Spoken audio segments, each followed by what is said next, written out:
blockbuster thing like that is going to happen? Mackenzie Gore is an interesting name because he's, of course, the Washington Nationals all-star left-hander. But the Nationals have just changed general managers. They've hired an interim, Mike DiBartolo, to replace Mike Rizzo. Are you going to let an interim general manager trade Mackenzie Gore? Now, Mackenzie Gore is at the same level of service that Juan Soto was when the Nationals traded him in 2022. So from that perspective, you can justify it. But there's a lot going on with the Nationals right now, a lot in flux, and I don't know that they're going to see this as the right time. That said, the qualifier to everything I'm going to say is they get the right offer, they'll make the trade. No doubt about it. Deadlines make deals here, as you know. The Yankees are in an interesting spot with the Judge injury and the fact that the Blue Jays have been so impressive. How active, if at all, do you expect the Yankees to attempt to be?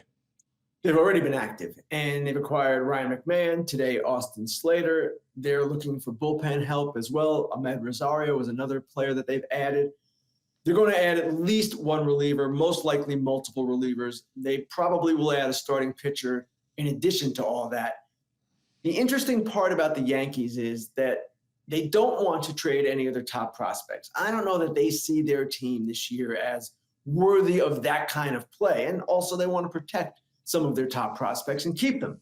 But they're going to compete. They don't see the Judge injury as particularly serious. Could be minimal time on the injured list. So they're going to be quite active. You're going to hear their name a lot in the next 2 days. What about the other New York team? What about the Mets? Aggressive as well. And the Mets recognize that they certainly need bullpen help. Outfielder would be a possibility, center fielder preferably. They are a team that is quite interesting because they've built their talent level now to a point where they've got 3 young third basemen, or 3 players who play third base, that one of them could go in a trade. There's no question about that. They've been linked to Luis Robert Jr. That's one player from a position standpoint that they've clearly had interest in. But the bullpen is their biggest area of need, and maybe a starter as well, because their rotation is a little bit wobbly, to say the least. You've got Kodai Senga, who has an injury history. You've got Clay Holmes, who probably should be in the bullpen in the playoffs because this is his first year starting. So the Mets are going to be busy. I can see them doing multiple things as well. Talking to Ken Rosenthal ahead of the trade deadline, I showed the odds before you came on. There's the Dodgers, and then there's a group of 9 teams between 8-1 and 13-1 to win the World Series. It's very bunched up, Ken. Do you have a non-Dodgers favorite as the second best team in baseball? Danny, I watched that and I thought, wow, that's way too much credit to the Dodgers. They have not played the level that we thought they would. And they still might, of course. It all might come together for them. They're kind of in a post-World Series season. They've had a lot of injuries. So this malaise that they seem to have been in could end very quickly. But if you ask me about other teams, I would say Philadelphia. I would say the Cubs. And in the American League, I'm not quite as certain. But if the Texas Rangers make some moves here to fortify their bullpen, get another right-handed hitter, they're coming. They've had a horrible season so far for the most part, but they've played much better of late. If they get their offense going again, they've got the best pitching staff in the major leagues. So I would consider them a dark horse. So I love hearing you say my Cubs. I'm a diehard Cubs fan, but they've just lost 2 to the Brewers. The Brewers are in front of them in the standings. The Brewers had a better record than them last year. It doesn't seem to matter what the Brewers lose. They continue to do it. I find it to be tremendously annoying, frankly. But how are the Brewers continuing to do this? Danny, it's not annoying. It's fascinating. It's one of the okay, coolest things fine. about the game. They've got the best record in the majors right now. And you're right. In the offseason, they lost Willy Adames to free agency. They traded Devin Williams. They had Brandon Woodruff coming off of surgery. And yet here they are again. And if you remember, going back to the first series, the torpedo bats and the Yankees crushed them. And they had all these pitching injuries at the time. Well, they acquired Quinn Priester. They signed Jose Quintana. And suddenly they have something of a pitching surplus, a starting pitching surplus. Now, I don't know that they're going to leverage that at the deadline, but they should. And I believe you mentioned this earlier. They need power. Eugenio Suárez would be perfect for them, but it's not the kind of move that they normally make. They putter along, they do things on the margins, and they keep going and keep winning. So the average, you said, or not as many good players available right now, but we were looking it up. Final 2 days of the deadline, last 4 years, on average, 36 trades made. Would you expect this to then just not as many? We're not going to see as many moves? That's a good question. I would expect not as many.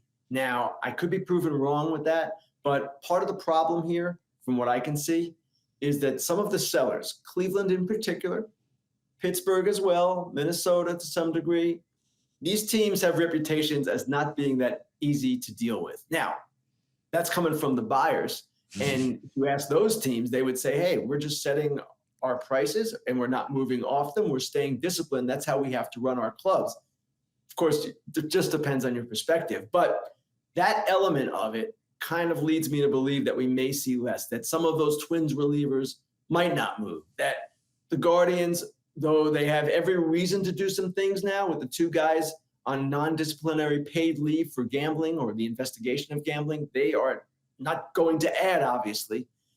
They could do some things, but I'll believe it when I see it in all those cases. What about the Tigers, who comfortably have the biggest division lead of any of the division leaders in baseball? Rich going to get richer there? They added Chris Paddock the other day. He's starting today, and they still need bullpen help. Their strikeout rate in the bullpen is not nearly where it should be. They need a high leverage, big time guy, maybe two in that pen to kind of get them to a place where they need to be. And it's a shame they just lost Reese Olson, one of their better starters. They did replace him with Paddock, but they're a little bit more fragile than they've looked in the last month or so. They haven't played as well. They're starting to come back now to what they were. I expect them to be busy, but we'll see how aggressive, because this is a team that does not like to trade its top prospects. How have you seen, if at all, the fact that there are more teams that make the playoffs? Like, teams can convince themselves, well, I can make the wild card. I can get hot at the end. Have you seen that kind of push the action closer to the deadline? No question. And there are teams even now that are not quite sure what they're going to do. Tampa Bay falls into that category. San Francisco, we're not exactly sure where they're going with this. They've played poorly of late.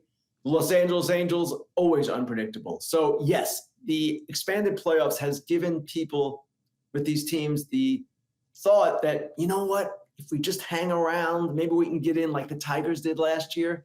Obviously, it's not going to go that way for every one of these teams, but it is harder to concede when you've got some percentage chance of making the playoffs. All right, last one, prediction time. The biggest name that will move between now and the deadline is who? Eugenio Suárez. He is the Diamondbacks' third baseman. He is the guy that obviously has had an amazing season so far. He's been an all-star. I don't know that Mackenzie Gore or Joe Ryan or even Sandy Alcantara is going to move. So I'll go with Suárez. Ken Rosenthal, terrific Fox MLB insider. Thank you so much for making time ahead of the deadline, Ken. Thank you very much. Thanks, Danny.